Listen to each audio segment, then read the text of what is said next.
Elle fuyait son ex-petite amie sous une tempête déchaînée.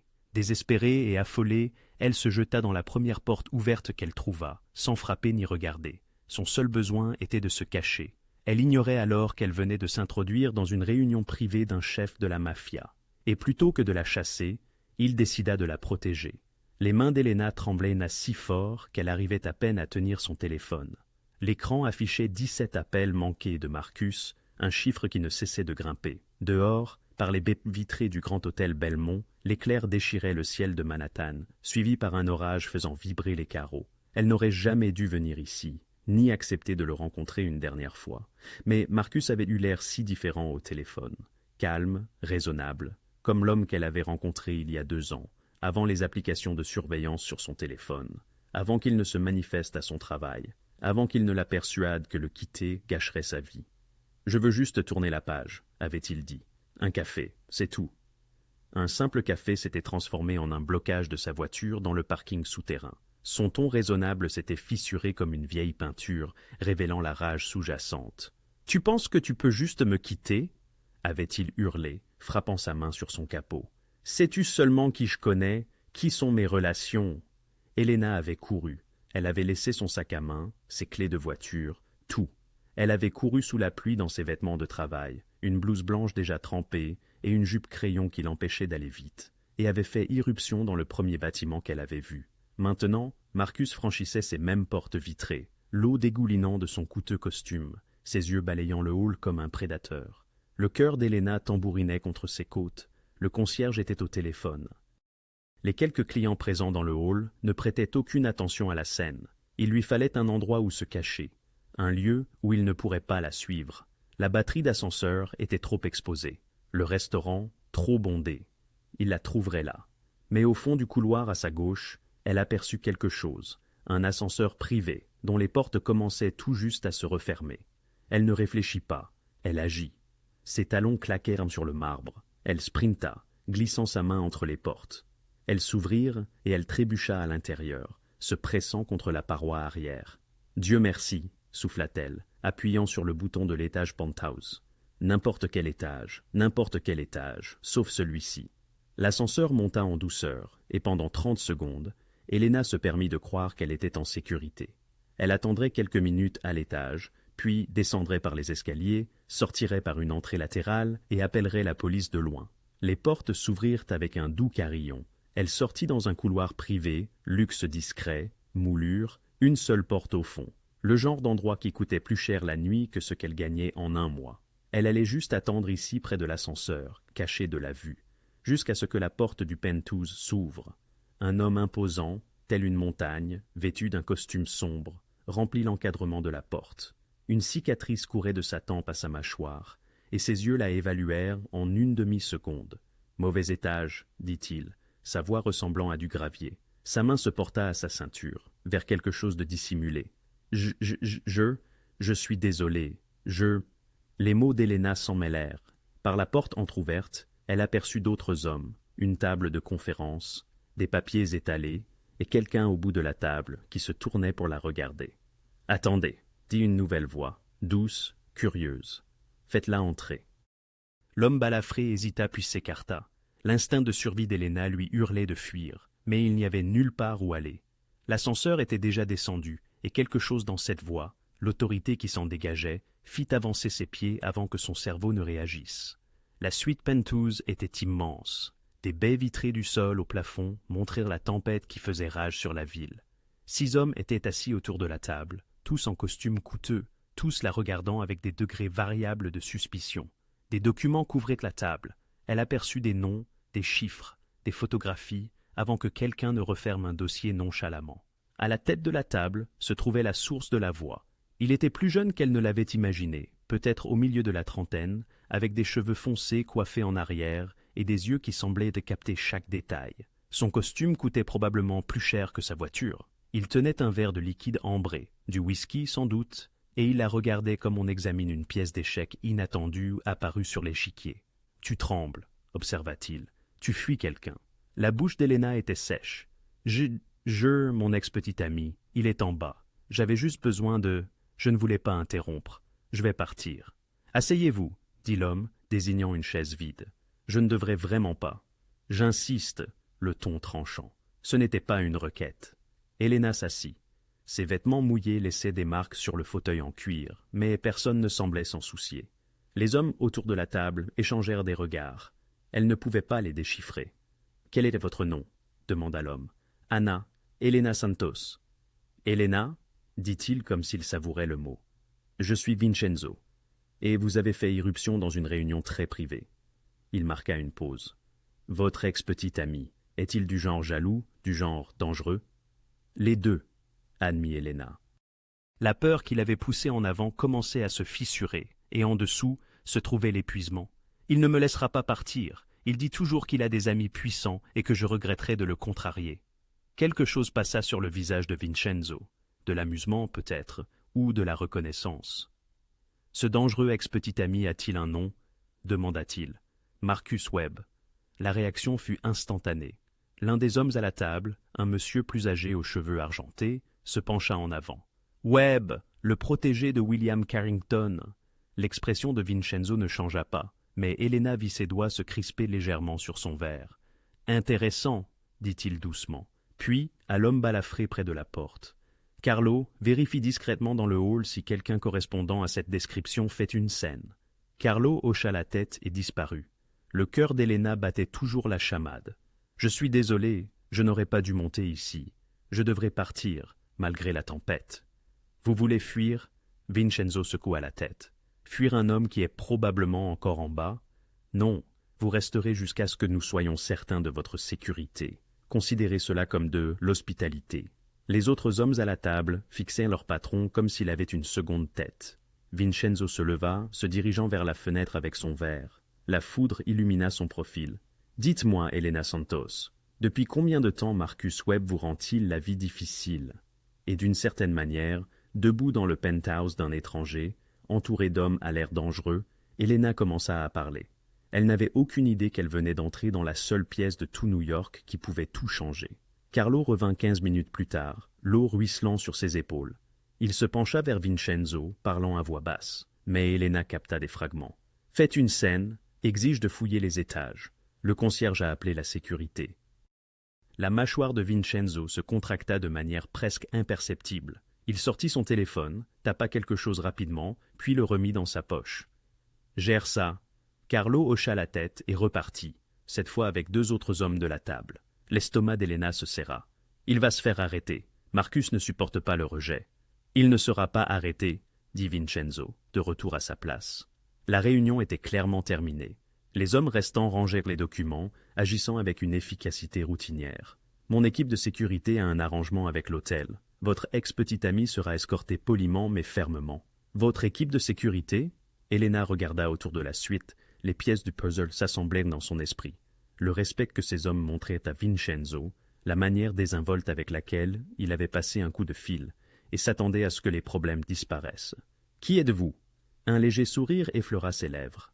Quelqu'un qui apprécie les interruptions inattendues plus que je ne le devrais.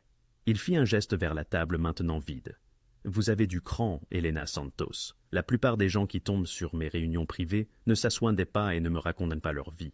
Vous m'avez dit de m'asseoir. Oui, et vous auriez pu fuir, mais vous êtes resté. » Il l'étudia avec ses yeux sombres et perçants. « Pourquoi » Elena n'avait pas de bonne réponse.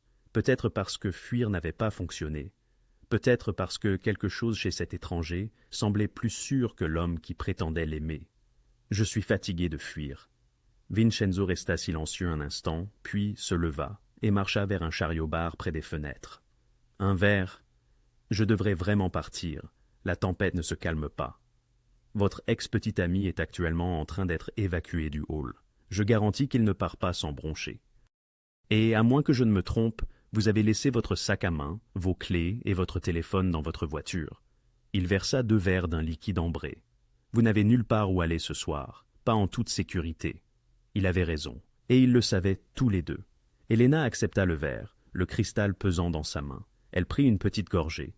Whisky doux et coûteux, une chaleur brûlante dans sa gorge. « Combien de temps » demanda Vincenzo, s'installant dans le fauteuil en face d'elle. « Combien de temps ? Quoi ? Depuis combien de temps Marcus Webb vous manipule-t-il » La franchise de la question la prit au dépourvu. « Il ne me manipule pas. » Vincenzo haussa un sourcil. Vous êtes trempé, caché dans le penthouse d'un inconnu, et de votre propre aveu, vous avez essayé de le quitter. Ce n'est pas une relation, c'est une cage. Elena sentit quelque chose se briser dans sa poitrine. 2 ans, cela fait 2 ans. Les mots sortirent plus doucement qu'elle ne l'avait voulu. Il n'a pas toujours été comme ça.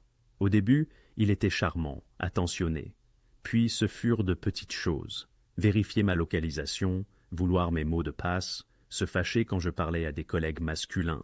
Au moment où j'ai réalisé ce qui se passait, j'étais déjà... Elle ne termina pas sa phrase. Piégé, compléta Vincenzo. Oui, il prit une lente gorgée de sa boisson, son expression indéchiffrable. Et William Carrington, comment s'intègre-t-il à tout cela? Elena fronça les sourcils. Le patron de Marcus, un promoteur immobilier très riche, très influent. Oh, monsieur Carrington. Elena l'avait rencontré une fois lors d'une fête d'entreprise à laquelle Marcus l'avait traîné. Marcus parle toujours de leur grande proximité, de comment monsieur Carrington le prépare à une association. Je crois que c'est la seule relation à laquelle Marcus tient vraiment. Un éclair traversa les yeux de Vincenzo. Était-ce la satisfaction ou un calcul précis? Avant qu'Elena n'ait pu articuler une question, son téléphone vibra. Il y jeta un coup d'œil, puis leva les yeux vers elle. « Votre ex-petite amie a quitté l'établissement. La sécurité lui a suggéré de ne pas revenir. » Un flot de soulagement inonda Elena, immédiatement suivi d'une angoisse lancinante. « Il m'attendra devant mon appartement. »« Alors, vous n'irez pas à votre appartement ce soir ?» Vincenzo se leva, boutonnant sa veste de costume. « J'ai fait préparer une chambre pour vous, au 3e étage, loin de l'étage du penthouse. Vous resterez ici jusqu'à ce que la tempête se calme et que nous puissions prendre des dispositions pour votre sécurité. » Elena le fixa, incrédule. « Vous me laissez rester?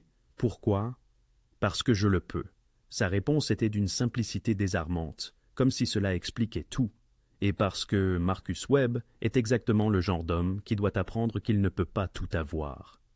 Il y avait quelque chose de nouveau dans sa voix, une pointe d'acier qui n'était pas là auparavant, une intensité personnelle. « Je ne comprends pas. Vous ne me connaissez même pas. » Vincenzo se dirigea vers la porte, puis s'arrêta. « Non, mais je connais les hommes comme Marcus Webb. Et je connais William Carrington bien mieux que vous ne le réalisez, l'un comme l'autre. » Il sortit une carte de visite et la déposa sur la table à côté d'elle. « La chambre sera enregistrée sous le nom de Maria Gonzalez. Personne ne saura que vous êtes ici. Reposez-vous, Elena. Demain, nous discuterons de la suite. »« La suite ?» répéta Elena, mais Vincenzo était déjà à la porte. Il la regarda une dernière fois, et il y avait quelque chose de presque prédateur dans son sourire. « Demain, vous commencerez à reprendre le contrôle de votre vie. » La porte se referma derrière lui avec un léger clic. Seule dans l'immense penthouse, sous le grondement du tonnerre, Elena serrait la carte de visite de Vincenzo Moretti avec un simple numéro de téléphone. Elle ignorait alors que ce nom résonnait à New York, qu'il était synonyme de pouvoir, de danger et d'un monde qu'elle n'avait vu qu'au cinéma. Tout ce qu'elle savait, c'est que pour la première fois en 2 ans, les menaces de Marcus lui semblaient très lointaines. Elena s'endormit presque instantanément, épuisée par l'adrénaline et la peur. La chambre d'hôtel était silencieuse et sombre, la tempête ayant finalement cédé la place à une accalmie au-dessus de la ville. Plusieurs étages au-dessus, Vincenzo Moretti se tenait à la fenêtre de son penthouse, observant les dernières traînées de pluie glisser sur la vitre.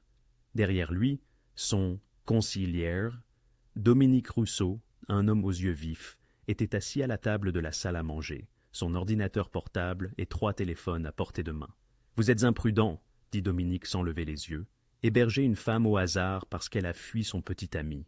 Ce n'est pas votre genre. »« Elle n'est pas au hasard, » répondit Vincenzo en se détournant de la fenêtre. « Vérifiez tout sur elle, son passé, son emploi, sa famille, ses amis. Et refaites une vérification sur Marcus Webb, plus approfondie cette fois. Je veux savoir ce qu'il a mangé au petit déjeuner il y a 3 ans. » Les doigts de Dominique volèrent sur le clavier. « Vous pensez qu'elle est un appât, quelqu'un envoyé pour se rapprocher de vous? Peut-être. Ou peut-être que je ne crois pas aux coïncidences, simplement. » Vincenzo se servit un autre verre. « Marcus Webb travaille pour William Carrington. Le même William Carrington qui me doit 8 millions de dollars et qui trouve des moyens de plus en plus créatifs de ne pas payer. Vous pensez que Webb est au courant de la dette? Je pense que Carrington s'entoure de gens qu'il peut contrôler. Des gens qu'il peut utiliser comme bouclier. » Vincenzo fit tournoyer le whisky dans son verre. « Découvrez jusqu'où va la connexion de Webb. Pendant 20 minutes, les seuls bruits furent le cliquetis du clavier et parfois le bourdonnement des téléphones. Carlos se tenait près de la porte, silencieux comme une statue, tandis que deux autres hommes s'activaient sur leurs propres contacts, sollicitant des faveurs, accédant à des bases de données qui n'étaient pas censées être accessibles. Finalement, Dominique se pencha en arrière avec un léger sifflement. « J'ai trouvé quelque chose. » Vincenzo s'approcha de la table. Sur l'écran de l'ordinateur portable s'affichait un document financier, un accord de partenariat entre Marcus Webb et Carrington Properties, daté de 6 mois. Webb n'est pas seulement un employé, expliqua Dominique en faisant défiler des pages de jargon juridique. C'est le protégé de Carrington, préparé pour un partenariat senior. Ils l'ont désigné comme principal contact pour 4 grands projets de développement, y compris cette propriété en bord de mer à Brooklyn. Celle qui nous intéresse, dit Vincenzo doucement. Exactement, et regardez ceci. Dominique ouvrit un autre dossier. Il y a 3 mois, Webb a obtenu une ordonnance restrictive contre un ancien collègue qui affirmait que Webb lui avait volé des designs propriétaires.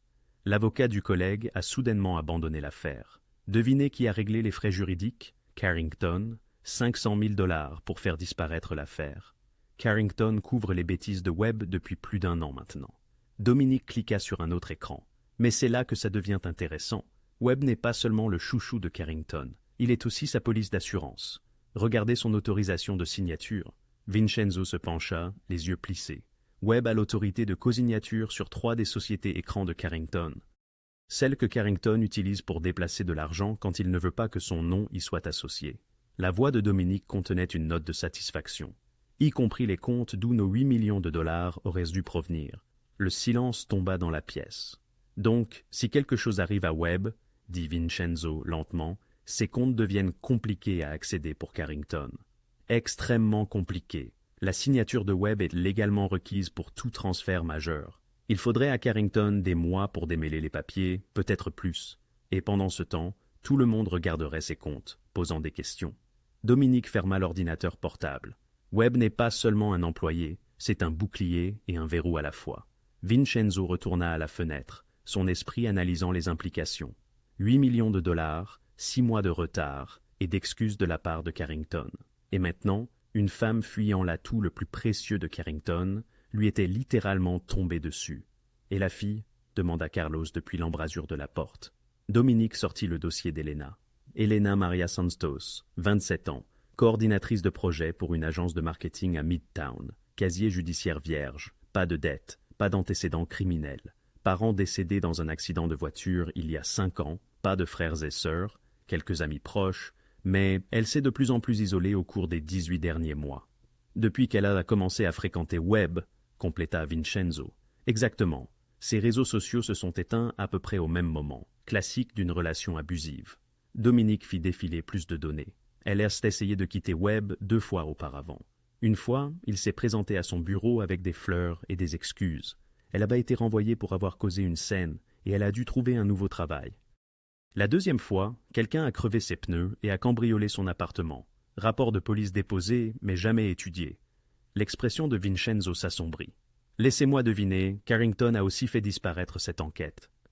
Je ne peux pas le prouver, mais le détective en charge de l'affaire a été soudainement muté à la circulation. Dominique leva les yeux. Patron, cette fille est une victime. Elle n'a aucun angle d'approche, aucune connexion à notre monde. Elle est vraiment tombée dans la mauvaise pièce. Ou la bonne pièce, murmura Vincenzo. Dominique se leva, fermant son ordinateur portable. Vous envisagez de l'utiliser? Je pense qu'elle est déjà utilisée, par Webb, par Carrington. Je pense qu'elle mérite mieux que d'être le punching ball de quelqu'un. Vincenzo termina son verre et le posa avec un claquement sec. Et je pense que William Carrington est sur le point d'apprendre que les personnes qui l'utilisent comme bouclier peuvent très vite devenir des passifs. La fille ne sait pas dans quoi elle s'est engagée, avertit Dominique. Si vous l'impliquez là-dedans, je ne l'implique dans rien. Je vais simplement m'assurer que Marcus Webb reste loin d'Elena Santos. Le sourire de Vincenzo était glacial. Et si cela rend Carrington nerveux à propos de son précieux protégé, eh bien, ce n'est qu'une heureuse coïncidence. Dominique et Carlos échangèrent un regard. Ils travaillaient pour Vincenzo Moretti depuis assez longtemps pour connaître cette expression. Quelqu'un allait passer une très mauvaise semaine. « Que voulez-vous que nous fassions ?» demanda Carlos. Surveillez-la, protégez-la et gardez un œil sur Webb. Je veux connaître chacun de ses mouvements. Vincenzo se dirigea vers sa chambre, puis s'arrêta. Et Dominique découvrait tout sur ses sociétés écrans. Chaque compte, chaque transaction, chaque signature que Webb a touchée. Si Carrington veut continuer à éviter sa dette, faisons en sorte qu'il comprenne le coût. Après le départ de Vincenzo, Dominique secoua la tête. Il s'implique personnellement, ce n'est pas son genre. Carlos grogna. Peut-être que ce n'est plus une question d'argent. Alors, de quoi s'agit-il? Carlos regarda la porte par laquelle Vincenzo avait disparu. Vous avez vu la façon dont il la regardait quand elle parlait d'être piégée? Oui, dit Dominique doucement. J'ai vu. Ils connaissaient tous deux l'histoire de Vincenzo Moretti. Ils savaient pourquoi une femme fuyant un homme manipulateur pouvait toucher une corde plus profonde qu'une simple stratégie commerciale. Mais aucun d'eux ne le dit à voix haute. Certaines choses, même un conciliaire, ne les discute pas. Elena s'éveilla à la lumière du soleil, inondant la pièce par les baies vitrées, et, pendant un bref instant de désorientation, oublia où elle se trouvait. Les draps en coton égyptien étaient infiniment plus doux que tout ce qu'elle possédait. La chambre était 2 fois plus grande que son appartement. Puis, tout lui revint en mémoire. Marcus, la tempête, le penthouse, Vincenzo Moretti. Elle se leva brusquement, le cœur battant à tout rompre. Qu'avait-elle fait? Elle avait tout raconté à un parfait inconnu, un inconnu dangereux, à en juger par les hommes armés, tous les détails de sa vie. Elle avait accepté son aide sans poser de questions. Son téléphone, elle avait besoin de son téléphone, de ses clés de voiture, de son sac à main. Tout était encore dans le parking, avec Marcus, qui, à l'heure qu'il est, devait probablement... Un coup frappé à la porte la fit sursauter. « Mademoiselle Santos !» Une voix féminine, professionnelle et calme. « Monsieur Moretti m'a demandé de vous apporter le petit déjeuner et des vêtements frais. Puis-je entrer ?» Elena s'enveloppa dans le peignoir de l'hôtel et ouvrit la porte. Une femme d'une 50aine d'années aux yeux bienveillants fit entrer un chariot chargé de café, de viennoiseries, de fruits et d'une housse à vêtements. « Je suis Marie, la responsable d'étage. Monsieur Moretti a pensé que vous pourriez en avoir besoin. » Elle accrocha la housse à vêtements à la porte du placard. « Il y a une robe simple, des sous-vêtements, des chaussures, le tout à votre taille. » Il a été très précis à ce sujet. Les joues d'Elena rougirent. Comment connaissait-il ma taille? Marie sourit d'un air entendu. Monsieur Moretti est très minutieux. Il souhaitait également vous informer que vos effets personnels ont été récupérés de votre véhicule. Ils vous seront remis en bas. Elle versa du café dans une tasse délicate. Il aimerait s'entretenir avec vous avant votre départ, si cela vous convient, sans aucune pression. Après le départ de Marie, Elena se tenait au centre de la pièce luxueuse, tentant de digérer la situation.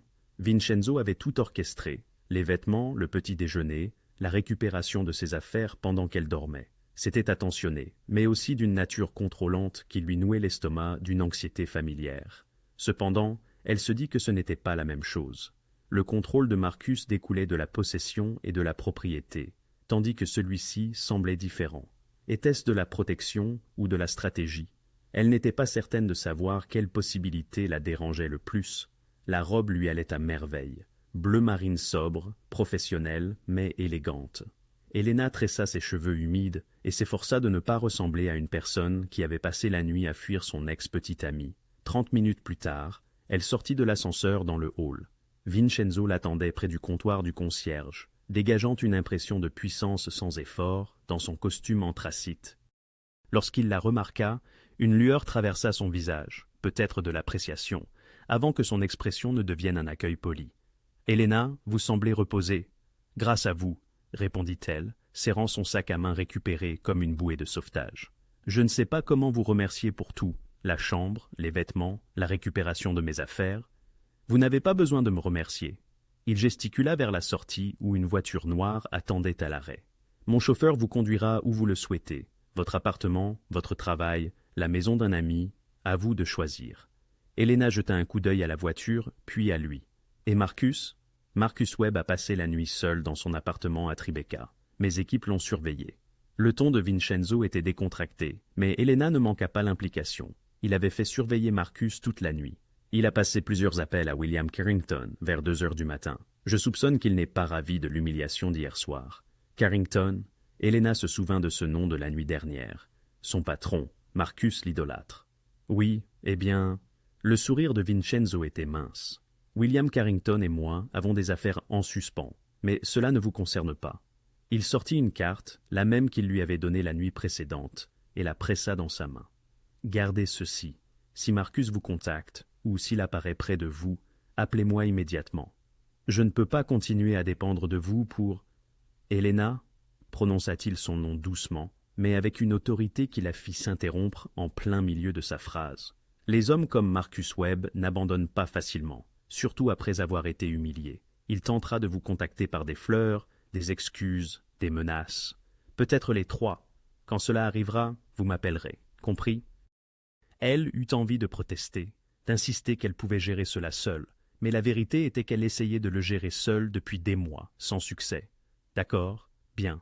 Vincenzo fit un signe de tête à quelqu'un derrière elle. Carlo, l'homme au visage marqué de la nuit dernière. Carlo vous conduira. Il a l'air intimidant, mais il est en fait très agréable, n'est-ce pas, Carlo?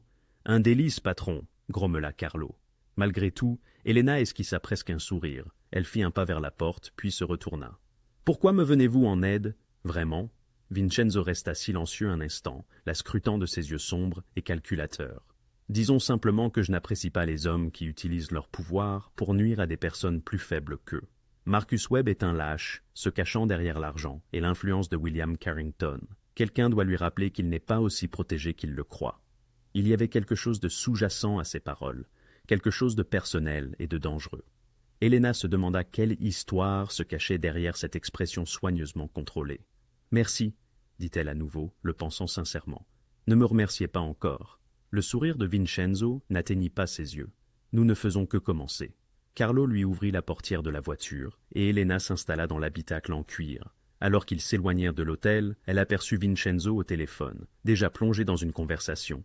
À l'intérieur du hall, Dominique apparut à l'épaule de Vincenzo. « Vous le faites vraiment. Mettez des équipes sur Webb, surveillance 24 heures sur 24. Où il va, qui il rencontre, ce qu'il dit. Et faites entrer quelqu'un dans les propriétés de Carrington. Je veux connaître chaque conversation entre Webb et Carrington concernant la nuit dernière. Et la jeune femme? » Vincenzo observa la voiture disparaître dans le trafic. « Base une protection discrète. Elle n'a pas besoin de savoir qu'ils sont là. Si Webb fait le moindre mouvement vers elle, je veux le savoir avant qu'il ne s'approche à moins de 50 pieds. » Dominique prit des notes sur son téléphone. « Vous savez que Carrington finira par découvrir que vous êtes impliqué. Tant mieux, qu'il transpire. » L'expression de Vincenzo se durcit. 8 millions de dollars, Dominique, 6 mois de retard. Carrington pense que je patienterai indéfiniment. Il est temps qu'il apprenne la différence entre la patience et la stratégie. Et Helena Santos est votre stratégie. Helena Santos est une femme qui mérite d'être libérée d'un homme qui la terrorise depuis 2 ans. Si cette liberté rend William Carrington très nerveux à propos de son poulain doré, le sourire de Vincenzo était glacial. C'est juste une bonne fortune. Dominique savait qu'il valait mieux ne pas discuter lorsque son patron employait ce ton. Je passe les appels. Alors que Vincenzo s'éloignait vers les ascenseurs, son téléphone vibra avec un message de son équipe de surveillance. Webb vient de quitter son appartement, en direction du bureau de Carrington. Il semble en colère. Vincenzo sourit. Le jeu commençait. Helena réussit à faire semblant que tout était normal la majeure partie de la journée. Elle se rendit au travail, sourit à ses collègues, participa à une réunion marketing concernant une campagne sans importance. Personne ne la questionna sur la robe d'hôtel qu'elle portait, ni sur son air fatigué. Le premier texto de Marcus arriva à 14 heures. « Il faut qu'on parle. Je suis désolé pour hier soir. J'étais contrarié. » Elle le supprima sans répondre. Le second arriva 10 minutes plus tard. « Helena, s'il te plaît, je t'aime. Je veux juste m'expliquer. » Elle le supprima. À 15 heures, son téléphone vibrait constamment. Messages, puis appels, puis messages vocaux qui commençaient par des excuses pour se transformer en une rage à peine contenue. « Tu m'as humilié. Tu m'as fait passer pour un idiot devant la sécurité de l'hôtel. Tu as la moindre idée de ce que tu as fait? Monsieur Carrington pose des questions, Helena. Des questions sur ma vie personnelle, à cause de toi. » Les mains d'Helena tremblèrent alors qu'elle mettait son téléphone en silencieux. Autour d'elle, le bureau bourdonnait d'une activité normale. Clavier qui clique, téléphone qui sonne, quelqu'un qui rit à la machine à café. Elle avait l'impression d'observer la scène à travers une vitre. À 16 heures, une livraison arriva. 2 douzaines de roses rouges avec une carte. « Pardonne-moi, je ne peux pas te perdre. » « Monsieur ?» Sa superviseure, Jennifer, haussa un sourcil. « Quelqu'un est dans le pétrin. » Helena les jeta à la poubelle dès que Jennifer se retourna. À 17h30, Elle quitta le travail par l'entrée de service, celle qui donnait sur l'allée latérale. Elle ne prenait aucun risque. Mais alors qu'elle se dirigeait vers le métro, son téléphone vibra avec un numéro inconnu. Contre son meilleur jugement, elle répondit « Bonjour, mademoiselle Santos. Ici James de Premium Auto Services. Votre véhicule a été remorqué du parking au 47e et Madison ce matin. Vous pouvez le récupérer à notre dépôt dans le Queens, mais il y a des frais de 450 $, plus les frais de stockage. » L'estomac d'Elena se serra. « Remorqué? Pourquoi? J'ai payé pour cette place. » « Je ne fais que lire ce qui est dans le système, madame. Il est indiqué qu'il a été signalé comme abandonné. Vous devrez contacter la direction du garage pour contester. » Elle raccrocha. La fureur remplaça la peur. C'était Marcus. Ça ne pouvait être que lui. Il savait exactement à quel point cette voiture comptait pour elle. C'était celle de sa mère, l'une des rares choses qui lui restaient. Elena sortit la carte de Vincenzo, fixant le numéro. Elle savait que Marcus allait y riposter, mais une partie d'elle avait espéré qu'il la laisserait simplement partir, que la nuit dernière l'effraierait suffisamment pour qu'il recule. Elle aurait dû le savoir. Avant qu'elle ne puisse décider d'appeler, son téléphone vibra à nouveau. Alerte de fraude de sa banque. Activité inhabituelle détectée. Votre compte courant a été temporairement gelé en raison de tentatives de connexion suspectes. Veuillez appeler immédiatement. Non, murmura Elena. Non, non, non. Elle appela la ligne d'urgence de la banque, passa 20 minutes en attente, puis 15 autres à être transférés entre les départements. Finalement, un représentant à la voix fatiguée expliqua que quelqu'un avait tenté d'accéder à son compte depuis 3 appareils différents au cours de la dernière heure. Pour sa protection, ils avaient tout gelé jusqu'à ce qu'elle puisse vérifier son identité en personne. Cela prendra 3 à 5 jours ouvrables pour être résolu, dit le représentant en s'excusant. Elena raccrocha et s'appuya contre un bâtiment, essayant de ne pas pleurer. Pas de voiture, pas d'accès à son argent et 37 appels manqués de Marcus. Elle était à mi-chemin de la composition du numéro de Vincenzo lorsqu'une élégante berline noire s'arrêta à côté d'elle. La vitre descendit, révélant le visage marqué de Carlo. « Mademoiselle Santos, montez. Comment avez-vous… » « Le patron a dit que vous pourriez avoir besoin d'un trajet. » L'expression de Carlo était illisible. « Il a aussi dit de vous faire savoir que la situation de votre voiture est en train d'être réglée. » Elena glissa sur la banquette arrière, trop épuisée pour discuter. « Marcus a fait remorquer ma voiture et a gelé mon compte bancaire. Je ne sais pas comment il… »« Il ne l'a pas fait, » dit simplement Carlo, s'engageant dans la circulation. « Quoi ?» La Mercedes de Marcus Webb a été remorquée de son immeuble à 15h45 cet après-midi. Une confusion administrative apparemment, très fâcheux. Le ton de Carlo était parfaitement neutre. Et ses comptes personnels, courants, épargne, carte de crédit, ont tous été signalés pour activité suspecte vers 16h. Coïncidence ? Elena le fixa. Vincenzo a fait ça. Le patron ne fait rien. Les choses se produisent juste autour de lui parfois. Carlo jeta un coup d'œil à Elena dans le rétroviseur. Votre voiture sera de retour au garage demain matin. Les frais de remorquage seront annulés. Le stationnement gratuit pour 6 mois. Votre compte bancaire sera dégelé dans l'heure. Erreur technique, diront-ils, très apologétique. Je ne comprends pas. Comment peut-il simplement… Monsieur Moretti a des amis dans de nombreux endroits, dit Carlo, et il n'aime vraiment pas qu'on s'en prenne aux personnes qu'il protège. Le mot « protection » résonnait dans l'air. Elena aurait dû ressentir un soulagement, mais une émotion plus complexe l'envahit. Un mélange de gratitude et d'inquiétude. Vincenzo avait résolu ses problèmes d'un simple appel, des tracas qui lui auraient pris des jours, voire des semaines à surmonter seul. Cependant, une telle puissance n'était-elle pas une forme insidieuse de contrôle ? « Où allons-nous » demanda-t-elle. « Le patron veut vous voir, il veut s'assurer que vous allez bien, » répondit Carlo en s'engageant dans une rue inconnue d'Elena. « Vous avez le droit de refuser, il l'a bien précisé. Mais entre vous et moi, mademoiselle Santos, la situation avec votre ex-compagnon est sur le point de devenir très compliquée. Mieux vaut en être informé par le patron que de le découvrir à vos dépens. » 25 minutes plus tard, Elena se retrouva dans le penthouse du Belmont Grand, observant Vincenzo verser du vin avec l'aisance de vieux amis réunis pour le dîner. Pourtant, il s'agissait d'un chef mafieux et d'une femme dont il avait systématiquement infiltré la vie en moins de 24 heures. « Marcus a agi, » déclara Vincenzo sans préambule. « Il a tenté de vous nuire. J'ai rendu sa vie plus difficile. C'est ainsi que fonctionnent les choses, désormais. Vous ne pouvez pas simplement… »« Je peux et je le ferai, » répondit-il en lui tendant un verre. « car voici ce que vous devez comprendre, Helena. Marcus Webb n'agit plus seul. Il a appelé William Carrington quatre fois aujourd'hui, et Carrington l'a rappelé deux fois. Ils élaborent des stratégies vous concernant. Le sang d'Helena se glaça. Pourquoi un milliardaire s'intéresserait-il à moi? Parce que vous êtes la faiblesse de Marcus, et Marcus est la faiblesse de Carrington, dit Vincenzo, ses yeux brillant dangereusement, ce qui vous rend très intéressante à mes yeux. Helena déposa son verre, les mains tremblantes.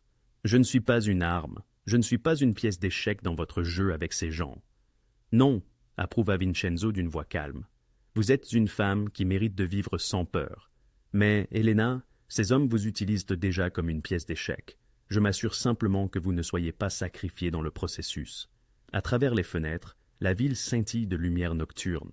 Quelque part, Marcus tentait probablement encore d'accéder à ses comptes gelés, persistait à l'appeler, refusant de lâcher prise. Et Vincenzo Moretti observait tout, déplaçant ses pions sur l'échiquier. Helena commençait seulement à comprendre. « Que se passe-t-il maintenant » demanda-t-elle. Le sourire de Vincenzo fut aussi tranchant que du verre brisé. « Maintenant, nous allons les rendre nerveux. » Helena ne rentra pas chez elle cette nuit-là. Vincenzo avait réservé une autre chambre d'hôtel, non plus au Belmont, mais dans un petit hôtel-boutique du West Village. Plus sûr, moins prévisible, avait expliqué Carlo. Elle passa le 3e jour dans un étrange état de limbe. Sa voiture fut restituée comme promis, son compte bancaire mystérieusement dégelé, accompagné d'un email d'excuses du directeur de la banque. Marcus était resté silencieux depuis le gel de ses comptes, un silence plus inquiétant encore que ses appels incessants. Dans l'après-midi, Helena ne supportait plus l'incertitude. Elle avait besoin de réponses, de comprendre ce que faisait Vincenzo Moretti et pourquoi. Elle retourna au Belmont Grand juste après 15 heures, le cœur battant à tout rompre en traversant le hall. Le concierge la reconnut aussitôt. « Mademoiselle Santos, Monsieur Moretti vous attend. »« Il m'attend ?» Le concierge sourit avec complicité. « Ascenseur du penthouse. Au revoir. » Tandis que l'ascenseur montait, Helena se demanda comment il avait su qu'elle venait. Quelqu'un avait-il appelé? Y avait-il des caméras? Ou Vincenzo Moretti possédait-il simplement un talent troublant pour anticiper les mouvements des gens? La porte du penthouse était déjà ouverte. Carlo se tenait dans le couloir, mais cette fois il la salua avec une chaleur presque palpable. « Mademoiselle Santos, entrez, il est sur la terrasse. » La suite était baignée par la lumière du soleil de l'après-midi. Helena traversa le salon vers les portes vitrées de la terrasse, où elle trouva Vincenzo, debout près de la balustrade, le téléphone collé à l'oreille. « Je me moque de ce que disent les avocats de Carrington. Le délai était hier. S'il veut une prolongation, il n'a qu'à la demander lui-même. » Une pause. « Non, plus d'intermédiaire.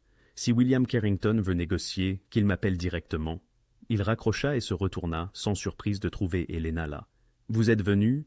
Comment saviez-vous que je viendrais? » « Parce que vous n'êtes pas du genre à laisser les questions sans réponse. » Il désigna une petite table, dressée avec du café et des pâtisseries.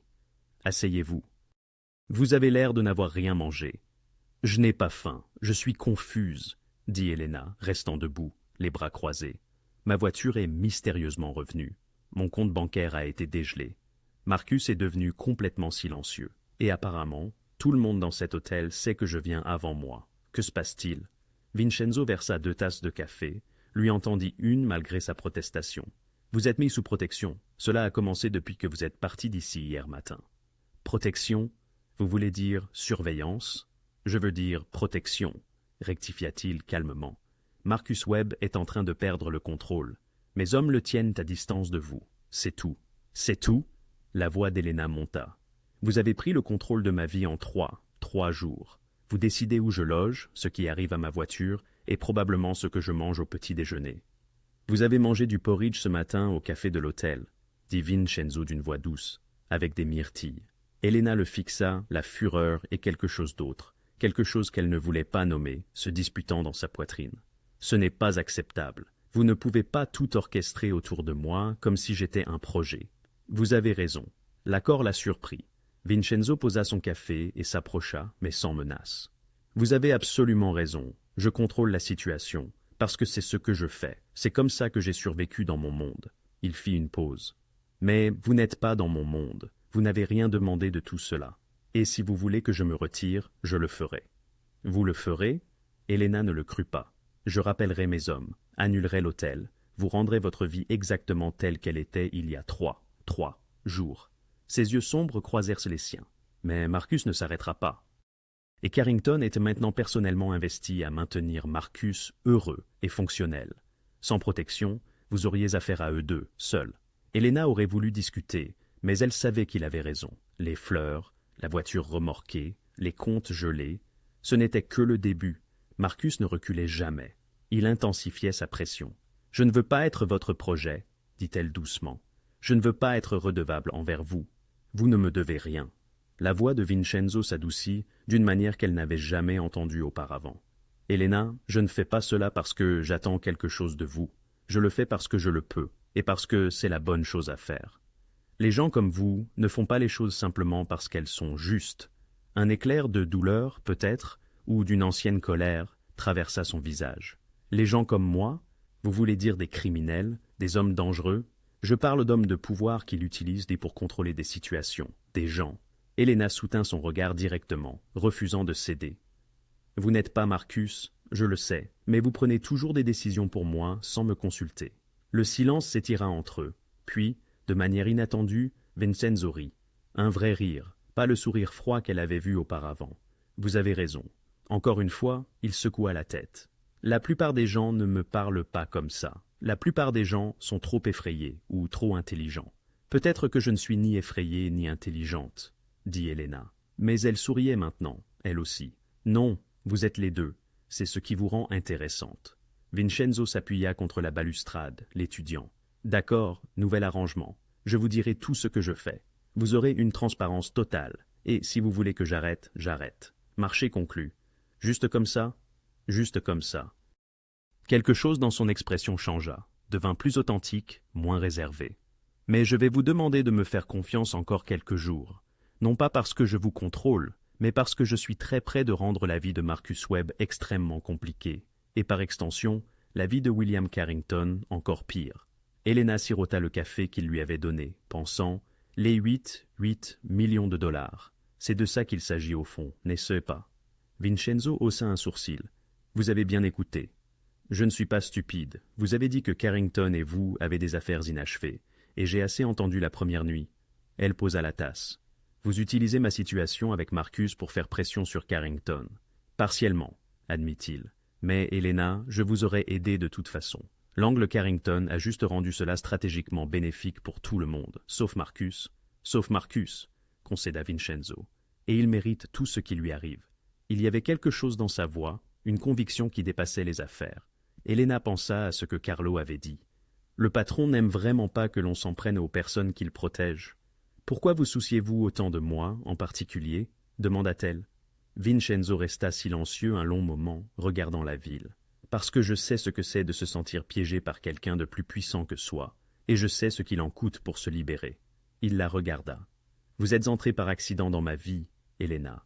Mais peut-être que ce n'était pas un accident. Peut-être que vous avez atterri exactement là où vous deviez être. Depuis l'embrasure de la porte, Dominique observa son patron rire à quelque chose qu'Helena avait dit. Rire vraiment, la tête en arrière, la garde complètement baissée. Il croisa le regard de Carlo. « C'était la dernière fois que tu l'as vu comme ça ?» murmura Dominique. Carlo y réfléchit. « Jamais. »« Oui, » dit Dominique doucement, « c'est ce que je pensais. » Sur la terrasse, Helena discutait avec Vincenzo pour savoir si elle devait retourner travailler le lendemain. Elle plaidant pour la normalité, lui suggérant qu'elle prenne quelques jours de congé. Ni l'un ni l'autre ne remarquèrent qu'ils étaient maintenant plus proches, ou que son masque froid avait complètement disparu. Mais tous les autres dans le penthouse le remarquèrent, et ils savaient tous ce que cela signifiait. Le bureau d'angle de William Carrington surplombait Central Park du 40e étage.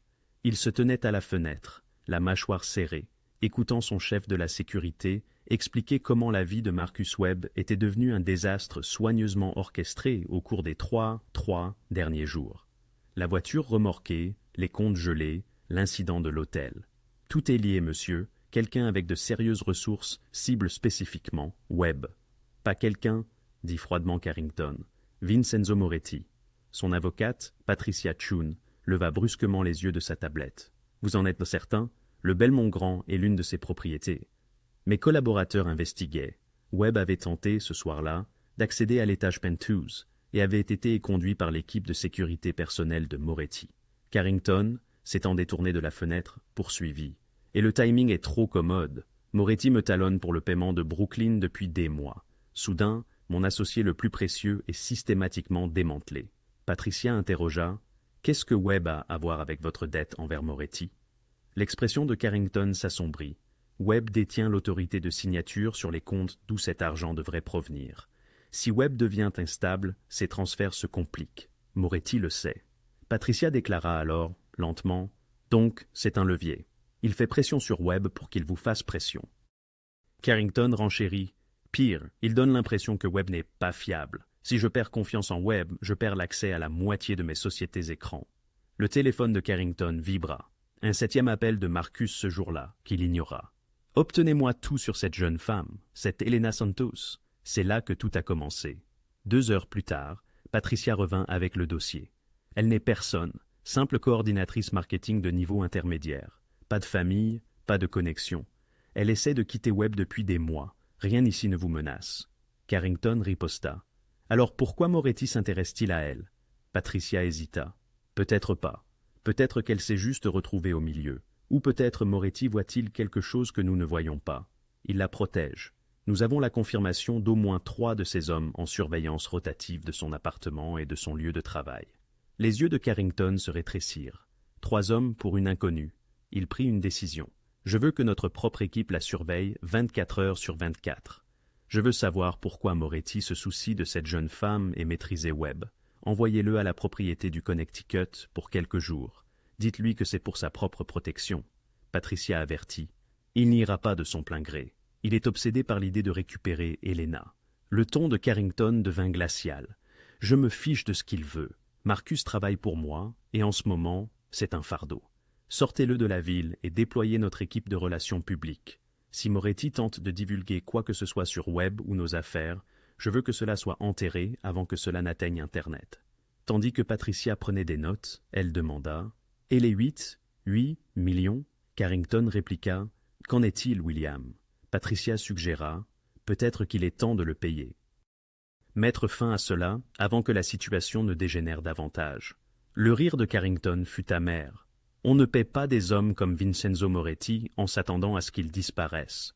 On les paie et ils savent que vous êtes faible. Ils poussent plus fort. Il ajusta sa cravate. Non, nous protégeons Webb, nous protégeons nos intérêts, et nous attendons que Moretti en fasse trop. Il le fera. Les hommes comme lui le font toujours. Au Belmont Grand, dans le poste de commandement de Vincenzo. La suite Penthouse était tendue d'activité. Dominique, debout en bout de table, présentait des rapports de surveillance à Vincenzo et à son équipe rapprochée. « Carrington bouge », déclara Dominique. Il a mis ses propres hommes sur Elena maintenant. Une équipe de 3 hommes en rotation, et Webb est transféré vers une des propriétés de Carrington dans le Connecticut. Vincenzo s'exclama. « Relocaliser Webb ?» Carlos suggéra. « Carrington le protège ou l'isole. Le garder éloigné d'Elena et des projecteurs pendant qu'ils décident de leur prochaine étape. Quoi qu'il en soit, cela confirme ce que nous soupçonnions. » Dominique poursuivit. « Carrington considère Webb comme essentiel, ce qui signifie que notre pression fonctionne. » Il marqua une pause. « Mais, patron, nous devons parler de la jeune femme. » Le silence tomba dans la pièce. L'expression de Vincenzo ne changea pas, mais chacun sentit la température chuter. « Qu'en est-il d'elle » Dominique choisit ses mots avec soin. Elle devient un point focal. Carrington enquête sur elle, la surveille. Notre équipe de protection a signalé 2 incidents aujourd'hui où les hommes de Carrington se sont trop approchés. Nous avons dû intervenir. La situation s'intensifie. Vincenzo ordonna. Alors, nous intensifions sa protection. Marco, un des exécuteurs seniors, intervint. Patron, cette fois, c'était Marco. Avec tout le respect, la jeune femme est une civile. Elle n'a pas demandé cette guerre. Chaque jour qu'elle passe au cœur de cela, elle est en plus grand danger, de Carrington, de Webb, s'il se libère du Connecticut, d'une exposition à nos opérations.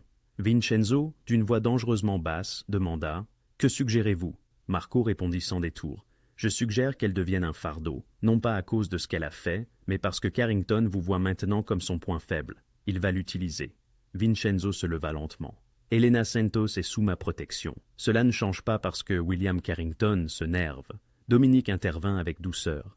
Personne ne dit de l'abandonner, mais peut-être est-il temps de l'extraire complètement. Nouvelle identité, nouvelle ville, relocalisation totale.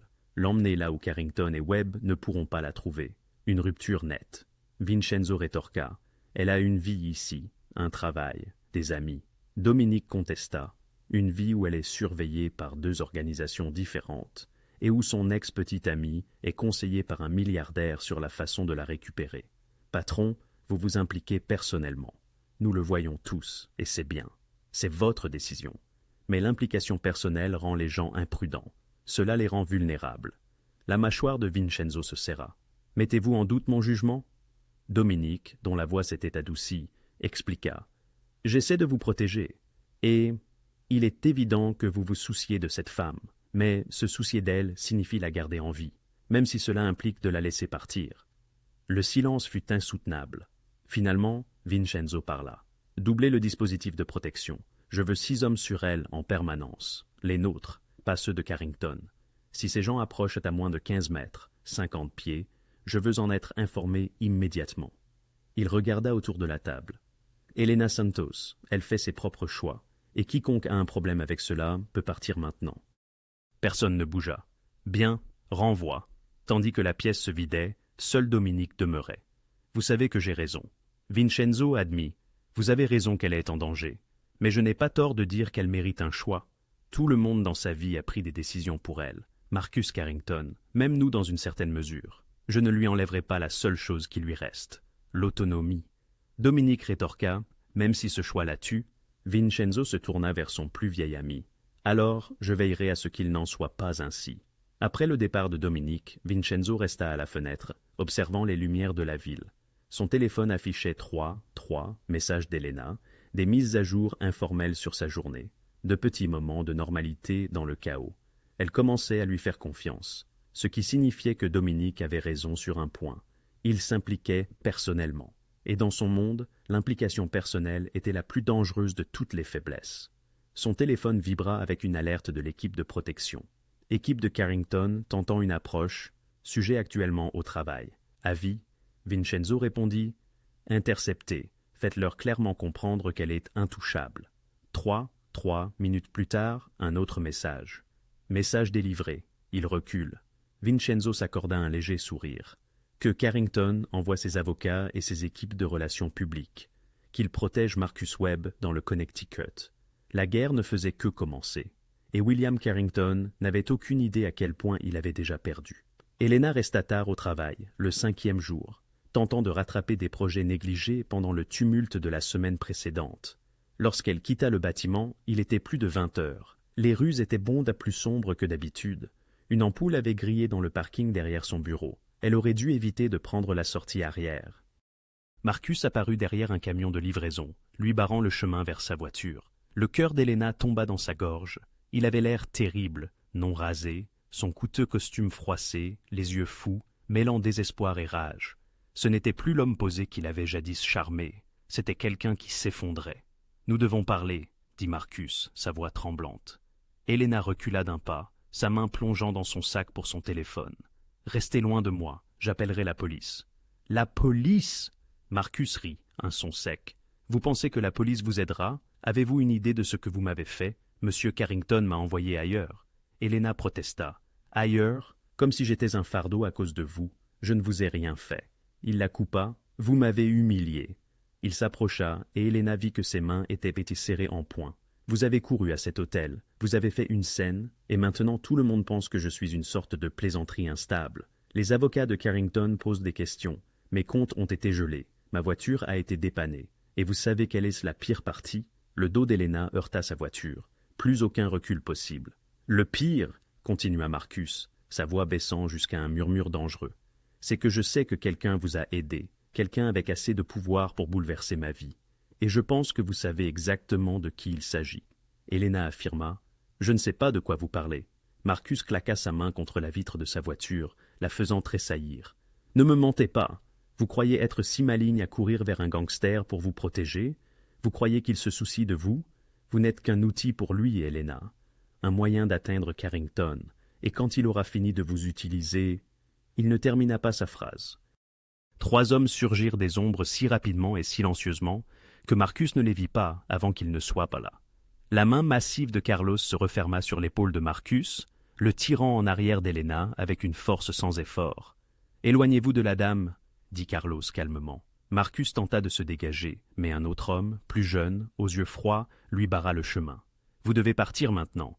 Qui diable êtes-vous? Vous ne pouvez pas juste... » L'arrogance de Marcus s'effondra lorsqu'il vit le troisième homme, posté entre lui et Helena, la main reposant négligemment sur quelque chose sous sa veste. « Nous sommes les personnes qui vous ont observé prendre de mauvaises décisions toute la semaine, » dit Carlos. « Et c'est votre dernier avertissement. Partez, montez dans votre voiture, retournez dans le Connecticut où vous êtes censé être, où cette conversation deviendra beaucoup moins amicale. » Marcus regarda Helena et elle vit quelque chose scintiller dans ses yeux. De la haine mêlée de fierté blessée. Ce n'est pas terminé. Vous ne pourrez pas vous cacher derrière lui éternellement. En fait, dit Carlos agréablement, elle peut, allez-y Webb. Ils ne le touchèrent plus, mais la menace implicite était claire. Marcus recula brusquement, son corps s'entrechoquant avec une voiture de location garée à proximité. Il lança un dernier regard empreint de fureur à Helena, avant de s'y engouffrer et de démarrer à toute vitesse. Helena sentit ses jambes flageoler, mais Carlo la retint doucement par le coude. « C'est bon, mademoiselle Santos, nous sommes là pour vous. Comment saviez-vous? Vous nous surveillez. Ordre du patron, vous n'êtes jamais seul, même quand vous le pensez. » Carlo la guida vers un SUV noir. « Allons vous mettre en sécurité. » 20 minutes plus tard, Helena fit irruption dans le penthouse de Vincenzo. Pour la première fois depuis leur rencontre, la fureur l'emportait sur la peur. « Il faut que ça cesse !» Elle jeta son sac à main sur le divan en cuir. Vincenzo se leva de son bureau, un éclair d'inquiétude traversant son visage, mais elle le coupa court. « J'apprécie votre aide, vraiment, mais je n'en peux plus. Helena, que s'est-il passé? Marcus m'a accosté. Vos hommes l'ont de nouveau interpellé, et il a raison sur une chose. Je ne suis qu'un pion dans le jeu que vous jouez avec Carrington. » Sa voix se brisa légèrement. « Je refuse d'être un pion, ni celui de Marcus, ni le vôtre, ni celui de quiconque. » Vincenzo traversa lentement la pièce, main visible, non menaçante. Vous n'êtes pas un pion. Alors, qu'est-ce que je suis? Un avantage stratégique? Un levier? Un moyen pratique de rendre William Carrington nerveux? Vous êtes une femme qui mérite d'être en sécurité, dit doucement Vincenzo. C'est tout ce que vous avez toujours été pour moi. Je ne vous crois pas. Mais en prononçant ces mots, Helena doutait de leur véracité. Elle avait remarqué la manière dont Vincenzo la regardait lors de leur conversation, ce glissement de son masque habituellement impassible lorsqu'elle le provoquait. Des hommes comme vous n'agissent jamais sans raison. Vous avez raison. Je n'agis pas sans raison. Vincenzo s'arrêta à quelques pas, lui laissant de l'espace. Mais ma raison n'est pas celle que vous imaginez. Alors, dites-moi la vérité, toute la vérité. Il resta silencieux un long moment, une bataille interne se lisant dans ses yeux sombres.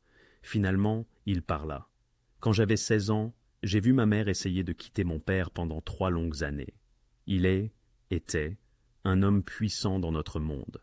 Chaque fois qu'elle tentait de le faire, il la retrouvait, la ramenait, utilisant l'argent, ses relations, la violence, tout ce qu'il fallait pour garder le contrôle. La voix de Vincenzo était calme, mais Helena y décela une douleur ancienne. Elle n'a finalement été libre qu'à sa mort, mais à ce moment-là, elle n'était plus que l'ombre d'elle-même. Il avait brisé quelque chose en elle qui ne s'est jamais réparé. La colère d'Helena s'estompa. Alors, quand vous avez couru dans ma chambre, fuyant un homme qui faisait la même chose, Vincenzo la regarda droit dans les yeux. J'ai vu ma mère, et j'ai décidé que si j'avais le pouvoir de vous aider, de vraiment vous aider, pas seulement de faire disparaître le problème temporairement, alors j'allais l'utiliser. Même si cela vous avantage stratégiquement, oui, même dans ce cas. Il fit un pas de plus. Helena, je ne suis pas un homme bon. J'ai commis des actes qui vous horrifieraient. Mais je pensais ce que j'ai dit plus tôt. Vous n'êtes pas un pion, vous n'êtes pas un levier. Vous êtes quelqu'un que j'ai choisi de protéger parce que c'était la bonne chose à faire. Le silence s'étira entre eux.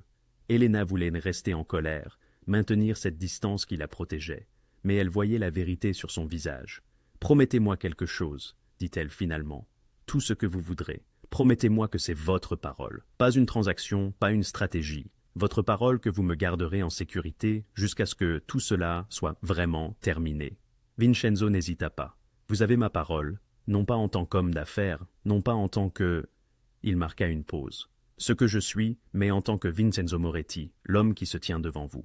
Je vous garderai en sécurité, quoi qu'il en coûte. » Helena hocha lentement la tête, une partie de la tension s'échappant de ses épaules. « D'accord, d'accord, je vous fais confiance. » Elle fut surprise de se rendre compte qu'elle le pensait vraiment. « Je ne sais pas pourquoi, mais je vous crois. » Quelque chose changea dans l'expression de Vincenzo, une vulnérabilité qu'elle n'avait jamais vue auparavant. « Merci. » Aucun d'eux ne bougea pendant un instant, l'espace entre eux chargé d'une chose qu'aucun n'était prêt à nommer. Dehors, l'équipe de protection signalait la voiture de location de Marcus, retournant vers le Connecticut, les feux arrière disparaissant dans la nuit. À l'intérieur, 2 personnes se tenaient, dans l'obscurité grandissante, liées par la protection et la confiance, et le début de quelque chose de bien plus dangereux qu'elle ne l'avait imaginé. Le 6e jour commença avec Elena, qui se réveilla dans un hôtel-boutique, ressentant un calme étrange, une première depuis une semaine. L'affrontement avec Marcus avait été terrifiant, mais quelque chose avait changé depuis qu'elle avait enfin exprimé sa colère à Vincenzo et entendu sa vérité en retour. Elle ne fuyait plus, elle choisissait de tenir bon. Son téléphone affichait un SMS de Vincenzo envoyé à 6 heures du matin. « Journée chargée en perspective. Soyez prudente. Mes hommes sont avec vous. » Elle se demanda ce que « journée chargée » signifiait dans son monde. Dans un immeuble de bureaux anonyme du Lower Manhattan, Vincenzo faisait face à un comptable nerveux nommé Richard Chen, qui avait travaillé pour Carrington Properties pendant 8 années. Les mains de l'homme tremblaient alors qu'il étalait des documents sur la table. « Ce sont les sociétés écrans, » dit Richard doucement. « Hudson River Holdings, Tri-State Development Group, Metropolitan Properties, LLC, toutes techniquement des entités séparées, mais toutes appartiennent à Carrington. Il déplace l'argent entre elles pour éviter les impôts et les dettes excessives. » Dominique se pencha en avant, étudiant les papiers. « Et Webb a le pouvoir de signature sur toutes ?»« Pas sur toutes, juste sur ces 3. » Richard désigna des comptes spécifiques. Carrington a ajouté Webb il y a 18 mois. À l'époque, je pensais que c'était parce qu'il lui faisait confiance. Maintenant, je pense que c'est parce que Webb est remplaçable. Si quelque chose tourne mal, le nom de Webb est partout, pas celui de Carrington. L'expression de Vincenzo s'assombrit. Donc, si Webb devient une responsabilité juridique, Carrington peut prétendre l'ignorance, dire que Webb a agi sans autorisation, le livrer au procureur pendant que Carrington reste propre. Richard sortit un autre document. Mais voici ce que Carrington ignore. Webb a été négligent. Il a utilisé des cartes de crédit d'entreprise pour des dépenses personnelles. Hôtels, restaurants, cadeaux pour Elena Santos. Des milliers de dollars facturés au compte de Tri-State Development. « Pouvez-vous le prouver ?» demanda Dominique. Richard fit glisser un dossier sur la table. Reçu, relevé de carte de crédit, autorisation par email, tous avec la signature de Webb et les fonds de l'entreprise de Carrington. Si cela est vérifié, ils seront tous les deux en difficulté, mais surtout Webb. Vincenzo étudia les documents, son esprit explorant les possibilités. « Et vous nous donnez cela pourquoi ? Parce que Carrington est un salaud qui a détruit l'entreprise de construction de mon frère à cause d'un litige contractuel. Mon frère a tout perdu, son entreprise, sa maison, son mariage. » La voix de Richard se durcit. J'attendais quelqu'un avec suffisamment de pouvoir pour réellement nuire à Carrington. Quand vos hommes m'ont contacté, j'ai vu ma chance. Vous pourriez perdre votre emploi, voire faire face à des conséquences légales. J'ai déjà un nouveau poste à Boston, loin d'ici. Richard se leva. Faites-le payer, monsieur Moretti, c'est tout ce que je demande. Après le départ de Richard, Dominique laissa échapper un léger sifflement. Webb volait Carrington pour son obsession pour Elena. Mieux, dit Vincenzo, un sourire froid se dessinant. Webb a créé une piste de papier qui relie directement Carrington à la fraude financière, et Webb est trop arrogant pour s'en rendre compte. À la mi-journée, l'opération de Vincenzo était pleinement lancée. Son équipe financière traqua les achats de Webb, chambre d'hôtel de luxe quand Elena refusait de le voir, bijoux coûteux qu'elle avait rejetés, équipement de surveillance qu'il avait acheté pour suivre ses mouvements. Tout cela facturé au compte de Carrington Properties, et tout cela constituant une utilisation techniquement illégale de fonds d'entreprise. Mais la véritable cible n'était pas Webb, c'étaient les sociétés écrans elles-mêmes. « Patron, regardez ça !» dit Marco en affichant un écran montrant un réseau de transactions entre Hudson River Holdings et une entreprise de construction dans le New Jersey. 3 millions de dollars déplacés le mois dernier pour couvrir des honoraires de consultation, mais l'entreprise de consultation n'existe pas. C'est juste une autre coquille vide de Carrington. Blanchiment d'argent, dit doucement Dominique, caché au grand jour, et Webb a signé le transfert. Vincenzo étudia les documents. Il ne savait probablement même pas ce qu'il autorisait. Il signait simplement là où Carrington lui disait de signer. Au cours des heures suivantes, ils bâtirent leur dossier. pas seulement contre Webb, mais contre l'empire financier de Carrington tout entier. Société écran sans employés, faux contrats de consultation, transactions immobilières, où les propriétés étaient achetées et vendues entre les entreprises de Carrington pour gonfler les valeurs et masquer les pertes. Et les signatures de Webb étaient partout. « Cet homme est un imbécile », murmura Carlo, révisant un autre document frauduleux. Il a signé son nom à tout ce que Carrington lui a présenté parce qu'il faisait confiance à son mentor. Carrington l'a formé, lui a fait se sentir important, lui a donné une autorité qu'il ne comprenait pas, dit Vincenzo. Maintenant, Webb est la responsabilité que Carrington sacrifiera pour se sauver. En soirée, Vincenzo avait ce dont il avait besoin. Pas seulement des preuves des dépenses non autorisées de Webb pour Elena, c'était l'hameçon, mais des preuves de la fraude financière systématique de Carrington, c'était le couteau. Il appela Elena depuis la salle de guerre, ressentant soudain le besoin d'entendre sa voix au milieu des calculs stratégiques. « Hey !» répondit-elle, surprise. « Tout va bien ? Tout va bien. Je voulais juste prendre de vos nouvelles.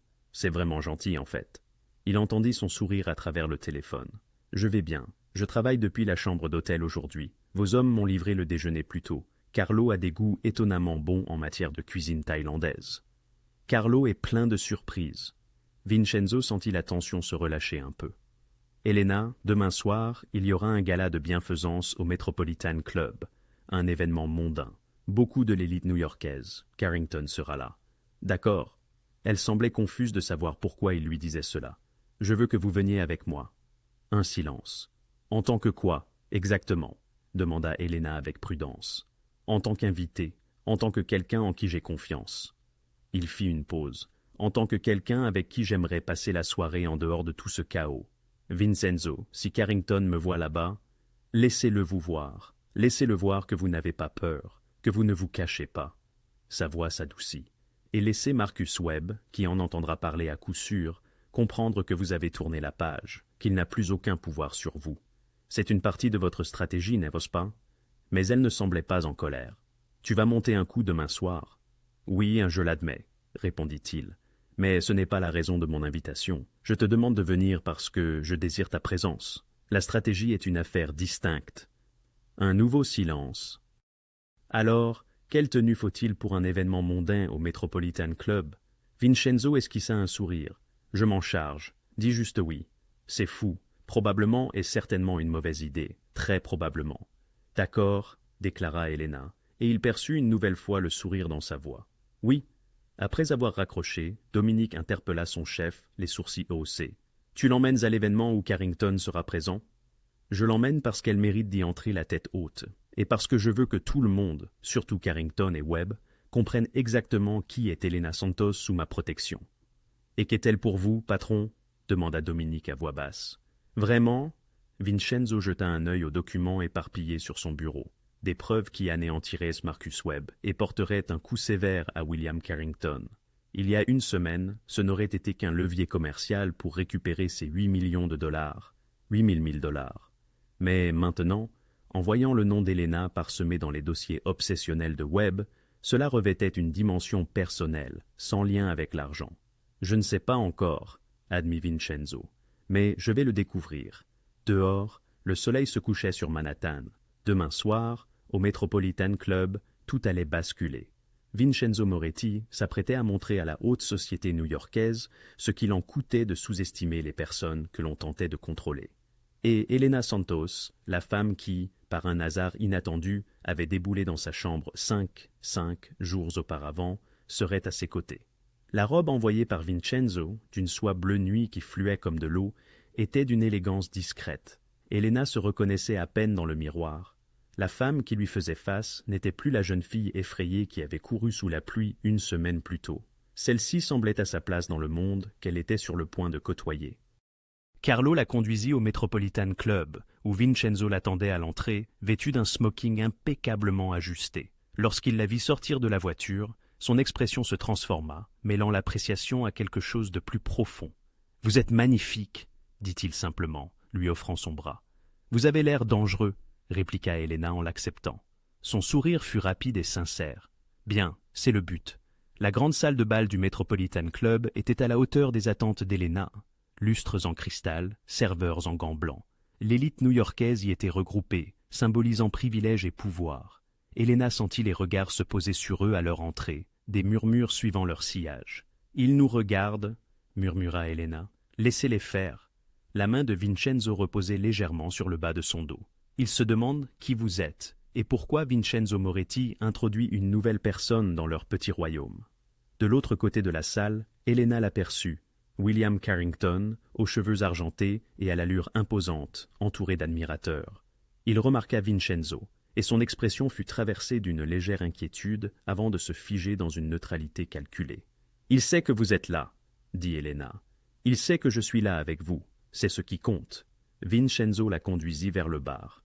Marcus Webb était censé venir ce soir. Carrington l'a retiré de la liste des invités ce matin, à cause de moi, parce que Carrington s'inquiète. Il sent que quelque chose se prépare. Il ne sait juste pas quoi. Vincenzo consulta sa montre. Et dans une quinzaine de minutes, il le saura. L'estomac d'Elena se noua d'anticipation et d'effroi. Qu'allez-vous faire?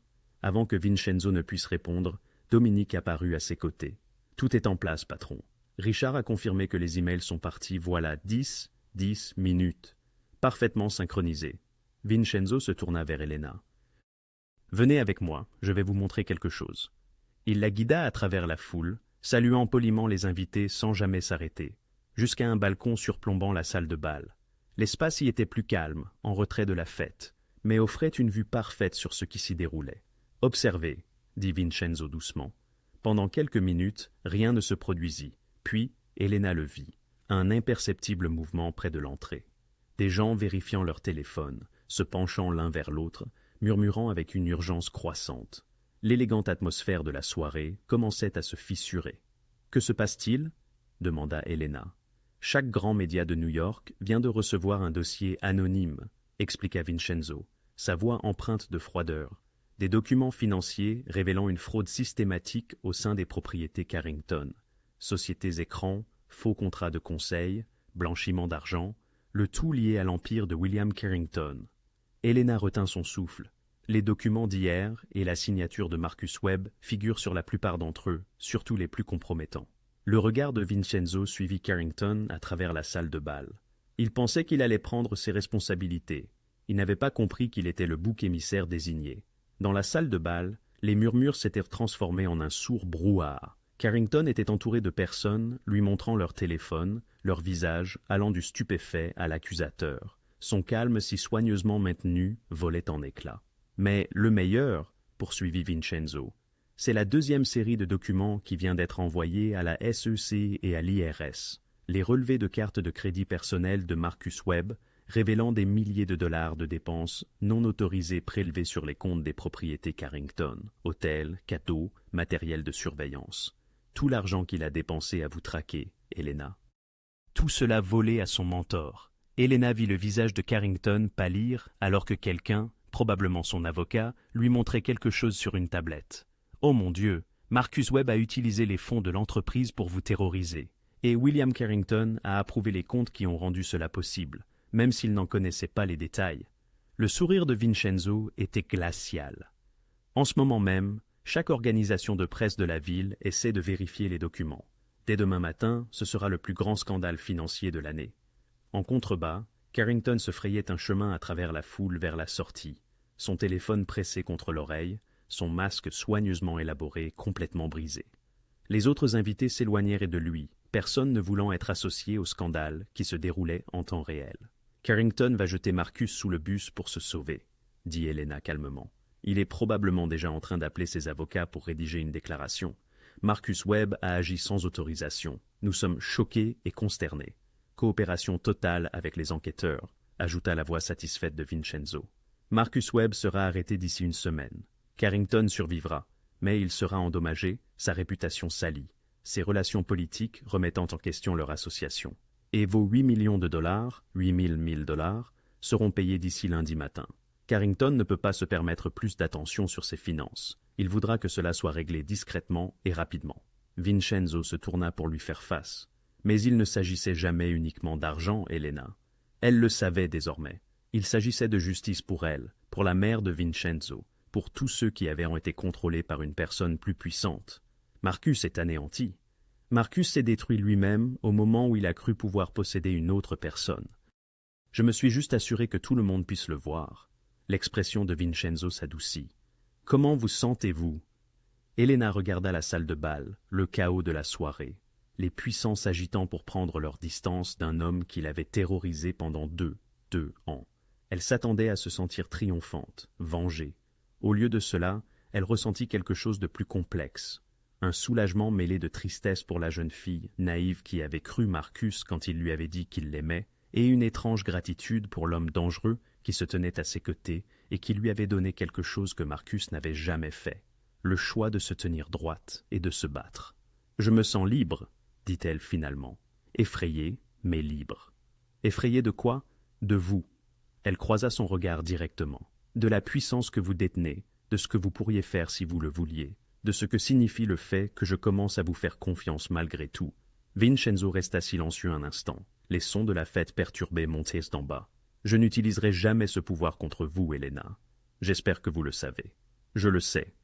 C'est ce qui m'effraie. Elle désigna le chaos en bas. Vous venez de détruire la vie d'un homme avec quelques appels téléphoniques et des documents. Vous contrôlez des choses, des gens, des situations, et je suis ici, dans une robe que vous m'avez achetée lors d'un événement où vous m'avez amené à vous regarder orchestrer la chute de quelqu'un. Voulez-vous partir? C'était une question sincère. Elena savait que si elle disait oui, Vincenzo la ferait partir immédiatement, sans poser de questions. Mais elle resta là où elle était. Non, je veux voir comment ça se termine. Le sourire de Vincenzo était différent cette fois, plus chaleureux, presque vulnérable. Ça se termine par votre sécurité, avec Marcus Webb qui fait face aux conséquences de tous ses actes. Avec vous qui reprenez le contrôle de votre vie. Et vous? Demanda Elena. Où vous situez-vous dans ma vie une fois que tout cela est terminé? Où vous voulez, dit calmement Vincenzo. Ou nulle part du tout, c'est votre choix. En dessous d'eux, le gala se dissolvait dans le chaos. Carrington s'était enfui, les invités partaient en groupe, prenant déjà leur distance par rapport au scandale. Et sur le balcon, deux personnes se tenaient près l'une de l'autre dans l'obscurité. Le jeu du pouvoir et de la vengeance tourbillonnant autour d'elles, tandis que quelque chose d'autre, quelque chose qu'aucune d'elles n'avait prévu, prenait racine entre elles. « J'ai besoin de temps, » dit Elena, « pour digérer tout cela, pour découvrir qui je suis sans Marcus, sans peur. »« Prenez tout le temps qu'il vous faut, » répondit Vincenzo en lui offrant son bras. « Mais pour ce soir, laissez-moi vous emmener dans un endroit calme, loin de tout ça. » Elena prit son bras, et ensemble, ils laissèrent le chaos derrière eux. Aucun d'eux ne vit Dominique les observer de l'autre côté de la salle de bal, un rare sourire sur son visage. Le patron avait gagné sa guerre, mais il avait trouvé quelque chose de plus précieux dans le processus.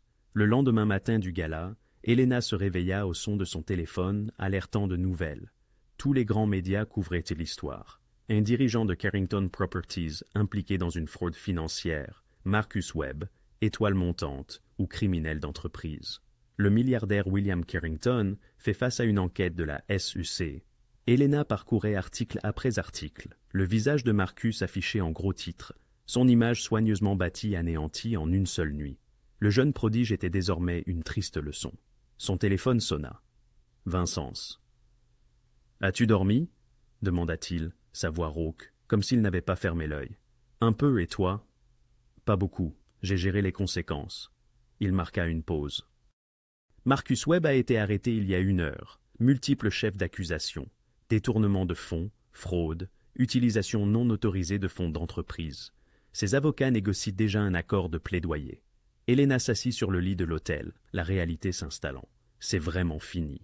La partie légale ne fait que commencer. Mais pour toi, oui, Marcus Webb ne te dérangera plus jamais.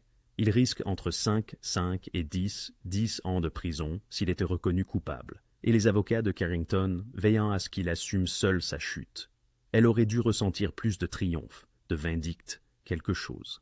Au lieu de cela, elle ne ressentait qu'un vide. Et Carrington me paiera ce qu'il me doit avant la fin de la journée. Poursuivit Vincenz d'une voix empreinte d'une satisfaction sinistre.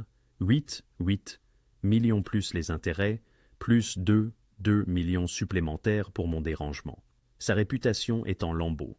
Il la reconstruira un jour. Des hommes comme lui le font toujours, mais il n'oubliera jamais le prix à payer pour avoir cru pouvoir échapper à ses dettes. « Alors, tu as gagné, » dit Elena calmement, « tu as récupéré ton argent et détruit ceux qui t'avaient trahi. »« Oui, ne n'y a-t-il pas. »« Elena, j'aimerais te voir aujourd'hui. Peut-on se rencontrer ?»« 2 Heures plus tard, Elena entra dans le penthouse pour ce qui semblait être la 100e fois.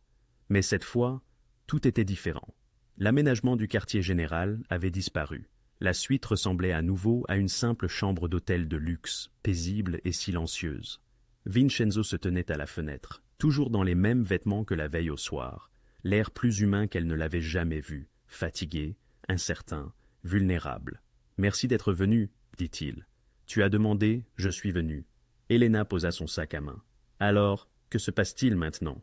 C'est ce dont je voulais parler. » Il se dirigea vers le coin salon, lui fit signe de le rejoindre. « Ta vie t'appartient à nouveau, Elena. Marcus fait face à la prison. Carrington ne risquera pas de t'approcher. Tu es en sécurité. Grâce à toi, grâce à ton courage de t'être enfui en premier lieu. » Vincenzo se pencha en avant, les coudes sur les genoux. « Mais maintenant, tu as un choix à faire. » Le cœur d'Elena battit plus vite. Quel genre de choix? La première option. Je peux te faire disparaître. Nouvelle identité, nouvelle ville, assez d'argent pour recommencer à zéro n'importe où dans le monde. Mes équipes s'assureront que personne de ton ancienne vie ne puisse te retrouver. Pas Marcus quand il sortira éventuellement. Pas Carrington, personne. Liberté totale, anonymat complet. Cela ressemble à un programme de protection des témoins. Concept similaire. Tu serais en sécurité, mais tu serais aussi seul. Un nouveau nom, une nouvelle histoire, aucun lien avec personne que tu connaissais avant. Ses yeux sombres rencontrèrent les siens, y compris moi. Elena sentit sa gorge se serrer. Et la deuxième option? Tu restes. Tu gardes ta vie, ton travail, ton nom, tout ce qui est à toi. Mais tu restes dans mon monde, sous ma protection. Pas comme quelqu'un que je protège, mais comme quelqu'un. Il marqua une pause, choisissant ses mots avec soin. Comme quelqu'un qui compte pour moi. L'air entre eux était chargé. Qu'est-ce que cela signifie? Cela signifie que je veux te connaître, Elena Santos. Pas comme une femme que je protège d'une menace, mais comme toi, la vraie toi. La voix de Vincenzo était plus douce qu'elle ne l'avait jamais entendue. Cela signifie que je veux voir où cela nous mènera, si tu le veux aussi. Mais je ne mentirai pas sur ce que cela implique. Ton monde est dangereux. Oui, tu fais des choses illégales, probablement immorales selon la plupart des gens. Oui, il ne recula pas devant son honnêteté. Des gens armés te suivent, tu as des ennemis, tu orchestres la chute des gens d'un simple coup de fil. Tout est vrai. Vincenzo rencontra son regard avec assurance.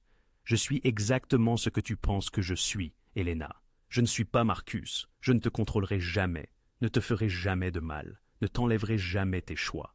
Mais je suis dangereux, et être proche de moi signifie accepter ce danger. Elena se leva, se dirigeant vers la fenêtre où il s'était tenu tant de fois. La ville s'étendait en contrebas, vaste et complexe. Quelque part là-bas, Marcus était assis dans une cellule. Quelque part, William Carrington s'efforçait de sauver son empire. Et ici, 40 étages plus haut, on lui offrait un choix qui définirait le reste de sa vie. J'ai passé 2 ans piégé dans une relation avec quelqu'un qui me faisait me sentir insignifiante, dit-elle doucement. Il m'a enlevé mes choix petit à petit, jusqu'à ce que je ne me souvienne plus de qui j'étais sans lui. Et puis, je suis entré dans ta chambre par accident, et tu m'as rendu mon pouvoir. J'ai fait ce qui devait être fait. Non, elle se tourna pour lui faire face. Tu as fait plus que ça. Tu m'as vu non pas comme une victime, non pas comme un levier, mais comme une personne qu'il valait la peine de protéger simplement parce que c'était juste. Sa voix vacilla légèrement. Et maintenant, je ne sais pas si ce que je ressens est réel, ou si ce n'est que de la gratitude ou un traumatisme, ou... C'est réel, dit Vincenzo en se levant. Ce que tu ressens est réel, Elena. Ce que je ressens aussi. C'est pourquoi ce choix est si important. Je ne te laisserai pas rester parce que tu te sens obligée. Je ne te laisserai pas rester parce que tu es reconnaissante. Tu restes parce que tu le veux, sachant exactement ce que tu choisis. Et si je choisis de disparaître, une douleur traversa son visage, rapidement masqué. Alors je t'aiderai à disparaître. Je m'assurerai que tu sois en sécurité et installé où tu le souhaites, et je respecterai ton choix complètement. Les yeux d'Elena brûlaient de larmes ravalées. J'ai besoin de temps, je sais. J'ai besoin de savoir qui je suis sans la voix de Marcus dans ma tête. Sans peur, sans... Elle fit un geste entre eux. Sans toute cette intensité. Combien de temps as-tu besoin? Je ne sais pas, des jours, des semaines. Elle rit nerveusement. Je n'ai jamais eu à prendre une décision aussi importante. Marcus prenait toutes mes décisions pour moi. Vincenzo s'approcha lentement d'elle, lui laissant le temps de reculer si elle le souhaitait. Elle ne le fit pas. Il lui encadra doucement le visage, son pouce effleurant sa pommette. « Prends tout le temps dont tu as besoin. 1 semaine, 1 mois, 1 an, peu importe. J'attendrai. Et si je choisis de partir, alors tu me manqueras tous les jours pour le reste de ma vie, dit-il simplement. Mais je serai heureux de savoir que tu es libre et en sécurité et que tu vis la vie que tu as choisie. Une larme coula sur la joue d'Elena. Vincenzo l'essuya. J'ai peur, avoua-t-elle. De toi, de ça, de la force avec laquelle je veux rester, même si je sais que je ne devrais pas. Avoir peur est intelligent, cela signifie que tu comprends ce que tu choisis. Il pressa un tendre baiser sur son front. Rentre chez toi, Elena, dans ton véritable appartement, avec ta vraie vie. Prends du temps. Découvre ce que tu veux. Et quand tu seras prête, si tu es prête, appelle-moi. Et si tu n'appelles pas, alors je saurai que tu as choisi la liberté plutôt que moi. Et c'est bien ainsi. Son sourire était triste mais sincère. Ton bonheur compte plus que ce que je veux. Elena quitta le penthouse hébétée, Carlo l'attendant pour la ramener chez elle. Alors que la ville défilait devant les vitres de la voiture, elle réfléchissait au choix, à la liberté, et à l'homme dangereux qui lui avait offert les deux. Elle pensa aux robes bleu nuit, aux équipes de protection, et à la façon dont Vincenzo la regardait, comme si elle était précieuse. Elle pensa à Marcus en cellule, à la réputation brisée de Carrington et au prix de la vengeance. Et elle pensa au genre de vie qu'elle voulait bâtir sur les cendres de tout ce à quoi elle avait échappé. Le choix était sien maintenant, entièrement, terrifiante, magnifiquement sien. 3 semaines passèrent. Elena retourna au travail. Elle réintégra son appartement, son vrai appartement, pas des chambres d'hôtel. Elle prit un café avec des amis qu'elle avait perdus de vue pendant les années Marcus. Elle commença une thérapie, travaillant sur 2 ans de manipulation et de contrôle. Elle n'appela pas Vincenzo, mais son équipe de protection resta, invisible, mais présente. Carlo lui envoyait des SMS tous les quelques jours, des nouvelles occasionnelles qui ressemblaient bien plus à un ami s'enquérant de son état qu'à un garde du corps faisant son travail. Des fleurs arrivaient à son appartement 1 fois par semaine, toujours simples, jamais ostentatoires, avec des cartes qui disaient des choses comme « Je pense à toi et prends ton temps ». Marcus Webb plaida coupable à 8 chefs d'accusation de fraude et de détournement de fonds. Les nouvelles le montrèrent menotté, entrant au tribunal, ne ressemblant en rien à l'homme confiant qu'il avait autrefois convaincu qu'elle ne pouvait pas survivre sans lui. Il fut condamné à 7 ans de prison. William Carrington survécut. Le scandale s'estompa, mais l'empire resta intact, exactement comme Vincenzo l'avait prédit. Les 8 millions furent pas payés. La dette réglée. Elena observa tout cela de loin, se sentant comme si elle observait la vie de quelqu'un d'autre. Et lentement, fragment par fragment, elle se rappela qui elle était. Elle était Elena Santos, qui aimait les vieux films et les jeux de mots terribles, qui voulait voyager mais n'avait jamais quitté le pays, qui était douée dans son travail et terrible en cuisine, qui avait survécu à quelque chose qui aurait pu la briser et en était ressortie plus forte. Elle était quelqu'un qui méritait d'être heureuse. La question était, qu'est-ce qui la rendrait heureuse? Pendant des semaines après le gala, Elena s'arrêta devant le Belmont Grand, fixant l'immeuble où tout avait changé. Elle était venue là sans l'avoir prévu, sa voiture semblant naviguer toute seule. Elle sortit son téléphone, regarda le contact de Vincenzo, le numéro qu'elle avait fixé des centaines de fois, mais jamais appelé, et finalement appuya sur « Appeler ». Il répondit à la première sonnerie. Elena. Juste son nom, mais elle y entendit tout. Espoir, prudence, désir. « Je suis en bas, » dit-elle. « Puis-je monter ?»« Toujours. » Le penthouse semblait différent sous la lumière de fin d'après-midi, plus doux en quelque sorte. Vincenzo l'attendait près de la fenêtre, sa place habituelle. Mais lorsqu'elle entra, il ne bougea pas, la laissant venir à lui laissant le contrôle du moment. « Tu as été patient, » dit Elena. « Tu as demandé du temps, je t'en ai donné. » Ses yeux sombres sondèrent son visage. « As-tu découvert ce que tu voulais? J'ai découvert qui je suis sans peur, sans quelqu'un pour me contrôler, sans fuir. » Elle fit un pas de plus. Je suis quelqu'un d'assez courageux pour entrer dans le penthouse d'un étranger pendant un orage, qui est assez forte pour tenir tête à un homme comme Marcus Webb, qui est assez intelligente pour faire la différence entre être protégé et être contrôlé. Tu es tout cela, acquiesça tranquillement Vincenzo, et j'ai découvert quelque chose d'autre, un pas de plus. Je suis quelqu'un qui ose choisir ce qui est dangereux si c'est véritable, si cela en vaut la peine. Son visage s'éclaircit, une étincelle d'espoir transperçant son contrôle rigoureux. « Je choisis de rester, » déclara-t-elle. « Non par gratitude, ni par peur, mais parce que je désire te connaître. Toi, Vincenzo Moretti, le vrai toi, et pas seulement l'homme qui m'a secouru. Je veux découvrir où cette histoire entre nous nous mènera. Tu saisis pleinement ce que cela implique. Je comprends que ton univers est périlleux, et qu'être à tes côtés comporte des risques inhérents. Elle franchit la courte distance qui les séparait. Mais vivre sans toi me semblait bien pire. Ces 4 dernières semaines, j'ai été libre. Vraiment libre pour la première fois depuis des années. Et tout ce que je pouvais désirer, c'était de partager cette liberté avec toi. La main de Vincenzo s'éleva pour caresser son visage, un geste désormais familier. Je ne peux pas te promettre une existence ordinaire. Je ne cherche pas la normalité. La normalité est ce qui m'a piégé avec Marcus, répondit Elena avec un sourire. Je désire ce qui est authentique, ce qui est sincère. Je veux quelqu'un qui me considère comme son égal, et non comme une possession. Tu n'es pas seulement mon égal, Elena. Tu es la personne la plus forte que je connaisse. Son pouce traça le contour de sa pommette. Tu as surgi dans mon monde par le pur hasard, et tu as bousculé toutes mes certitudes. Tu m'as rappelé la raison initiale de mes combats. Non pas l'argent ou le pouvoir, mais la justice. Défendre ceux qui ne pouvaient le faire eux-mêmes. Ainsi, nous ne sommes plus les mêmes qu'il y a 4 semaines. Complètement différents. Le sourire de Vincenzo était sincère, chaleureux, aux antipodes du masque froid qu'il arborait habituellement. La question se pose, que faisons-nous à présent? Elena éclata de rire, un rire soudain et éclatant. Je n'en ai aucune idée. Je n'ai jamais fréquenté de chef mafieux, ni même quelqu'un qui me remette autant en question que toi. Il la rapprocha de lui, son front reposant contre le sien. Nous trouverons la solution ensemble. Ensemble, répéta Elena, appréciant la sonorité de ce mot. Il y a une chose que tu dois savoir, dit Vincenzo. Je me retire. Elle recula pour le regarder. Quoi? Pas entièrement. Cela ne fonctionne pas ainsi. Mais je me retire des opérations quotidiennes. Dominique gérera la majeure partie des affaires. Son expression était sérieuse. J'ai consacré 15 ans à bâtir un empire, à livrer des guerres, à recouvrer des dettes.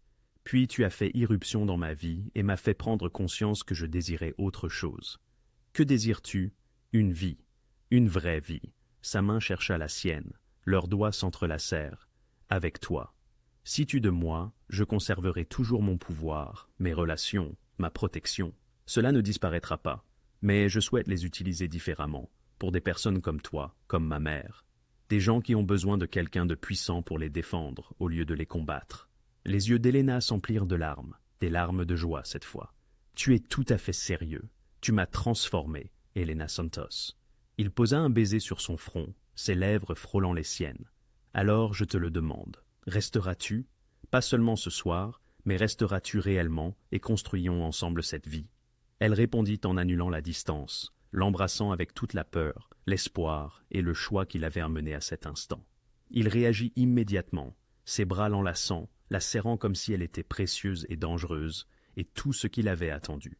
Lorsqu'ils se séparèrent enfin, tous deux légèrement haletants, Elena sourit contre ses lèvres. « Je reste, murmura-t-elle. Plus de fuite. Plus de fuite, acquiesça-t-il. Devant les fenêtres, New York scintillait sous la lumière déclinante, la même ville où elle avait fui des semaines auparavant, à travers une averse, terrifiée et désespérée. La même ville où elle avait accidentellement trébuché dans la mauvaise pièce et découvert exactement ce dont elle avait besoin. Elle n'était plus cette jeune fille effrayée. Elle était Elena Santos, debout aux côtés de Vincenzo Moretti par choix, bâtissant quelque chose de puissant et d'inattendu sur les cendres de tout ce qu'ils avaient tous deux échappé. Ce n'était pas l'histoire d'amour qu'elle avait imaginée plus jeune, c'était bien mieux. C'était authentique, c'était fondé sur la confiance, le respect et le genre de liberté qui ne vient que du choix personnel. Et alors que Vincenzo la rapprochait de nouveau, tous deux silhouettés face aux lumières de la ville, Elena savait qu'elle avait fait le bon choix. Pas le choix sûr, ni le choix facile, mais le bon. 6 mois plus tard, Carlo plaisanterait en disant que le patron avait plus souri la première année avec Elena que les 15 précédentes combinées. Dominique noterait que les affaires de Vincenzo étaient devenues plus stratégiques, plus axées sur la protection que sur la vengeance. Et Elena créerait une fondation, financée par les investissements stratégiques de Vincenzo, pour aider les femmes à échapper aux relations abusives. Mais cette nuit-là, dans le penthouse où tout avait commencé, 2 personnes se tenaient simplement l'une l'autre et choisissaient de recommencer ensemble.